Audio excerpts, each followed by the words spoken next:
I'm Josh, and today I'm here to tell you that we are all humans. And I know what you're probably thinking right now, this guy's an idiot. Of course we're all humans, right? But I think a lot of us forget that humans have this really amazing ability to connect with fellow humans. We can feel empathy and compassion in ways that other organisms can't. And it's really special, and it has a lot of unique abilities, but we don't utilize it enough. So before I start, a little about me. I like playing soccer, I like dogs, I like adventure, but I've also really liked medicine. And I've had a deep passion for medicine ever since about the start of my high school, about freshman year. And I didn't really understand why. Like, I didn't have any family members in the health field. I didn't particularly like Grey's Anatomy. Like, why medicine? But then after this Kaiser program and getting to see all these different doctors in all these different environments, I realized that it was the social aspect, that ability to connect with other human beings. That's what I really liked. The idea that you could talk to someone on maybe one of the worst days of their lives and make it just a little bit better. That's like a superpower to me, and that's something that I really wanted to do. And one thing that I noticed among all the best doctors that I saw, the ones that made the best diagnoses, the ones that were just overall the most pleasant to be around, they were not only the best doctors, but they were the best human beings. And what I mean by that is they're the best at seeing their patients not as patients, but as people. They'd sit down, they'd look them straight in the eye, and they'd have a conversation with them. They didn't see their patients as diseases or problems or numbers. They saw their patients as humans. And that human connection that they were able to make ultimately helped them be better doctors.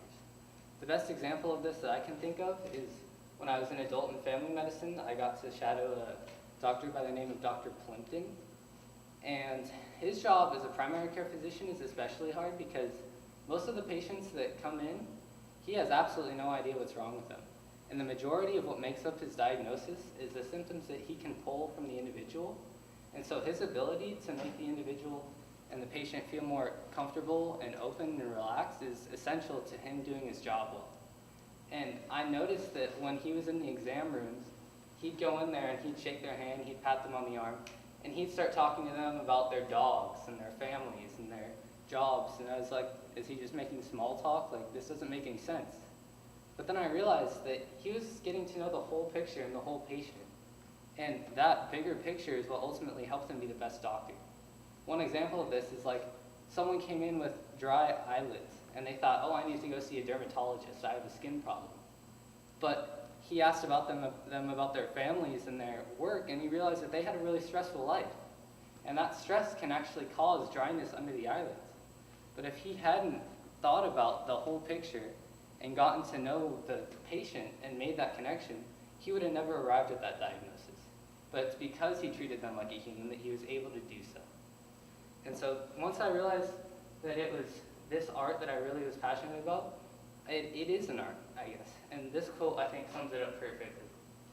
It says, "Medicine is an art whose magic and creative ability have long been recognized as residing in the interpersonal relationships between the patient and the physician." And I know that may sound like a big jumble of words, but basically what it's saying is just like medicine is a science with biology and chemistry and all those things that go into it, medicine is also an art. Because getting to know someone and make them feel comfortable around you, no two people do that the same way. And each person has to find their own way to make people comfortable around them and make those connections. And I realized that the best doctors that I saw, they weren't only scientists, they were also artists, and they were able to make everyone around them feel more open and comfortable. And so once I realized there was this social aspect, this human connection that I was really drawn to, I started to think, well, why did I like medicine before this experience? I thought this Kaiser preceptorship was my first, I guess, time seeing this connection with others. But then I started to think about my own experiences when I was a patient, and it reminded me of this day. So that's me in the Roseville Surgery Center about 3 years ago. Doctors found a soft tissue mass in my left pectoral muscle, and they decided that they had absolutely no idea what it was, but that it needed to come out. And being 14 and not really having an idea what that meant, I was terrified. This was actually one of the scariest days of my life, because all I knew at that point was I was going to go to sleep, then some guy with a knife was going to cut my chest open. And is that a little dramatic? Yeah, but that's what was going through my head.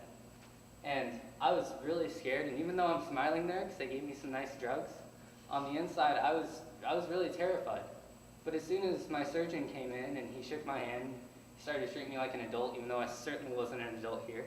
But he started to treat me like so, and I started to feel more like a human and not like a patient. And then he started to talk to me about soccer and the Premier League and how his team wasn't doing well. And by the time I was ready to go into the operating room, I felt like I didn't know him as a surgeon, but I knew him as a person. And that connection made me trust him more, and it actually made the experience more positive. And though he may not have realized it at the time, that small conversation he had is actually one of the reasons I want to go into medicine.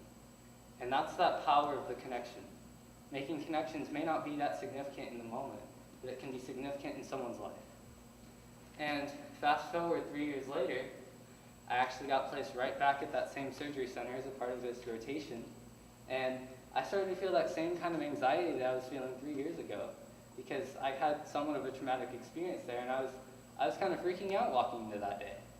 But as soon as I walked in there, all the nurses and the staff and the physicians and everyone, they made me feel like I'd been there all my life, and they made me feel comfortable. And I was like, wow, I'm not a patient. They're not getting paid to take care of me.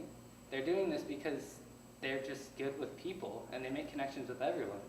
And that's when I realized that when everyone can make that connection and communicate with each other and be open, it makes for a way more positive experience. And so if there's one thing I want you to remember today, it's this. Social interaction and human connection are the backbone of healthcare. They're actually the backbone of a lot of industries. Because if you can make that connection and make others around you feel more comfortable, everyone will be a little better off, and it'll be a little easier to share. Thank you.